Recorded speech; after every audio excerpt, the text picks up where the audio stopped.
Hello,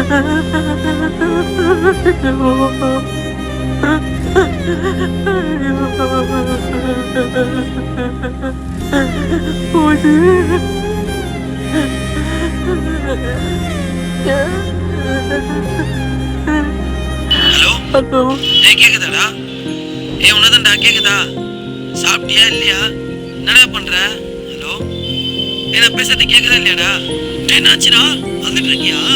அப்படின்னா இல்லைண்ணா. டேய் எனக்கு தெரியாதடா நீ அழுவுறியா இல்லையான்னு. நான் வந்தேன்டா. என்னாச்சு சொல்லு. எல்லாரும் என்னை ஏமாத்துறாங்கண்ணா. டேய் என்னதுடா பிரச்சனை? என்னால இருக்க முடியலண்ணா. நான் ஊருக்கே திரும்பி வந்துடுறேண்ணா. டேய் நீ எப்படி அழுதுட்டு இருந்தா எப்படிடா? நீ சந்தோஷமா இருக்கன்னு சொல்லிட்டு தான் நாங்க எல்லாரும். எனக்கு தெரியலண்ணா. நான் தோத்துட்டேண்ணா. டேய் தம்பி நான் உன்னையோட சொல்றேன் நல்லா புரிஞ்சுக்கோ.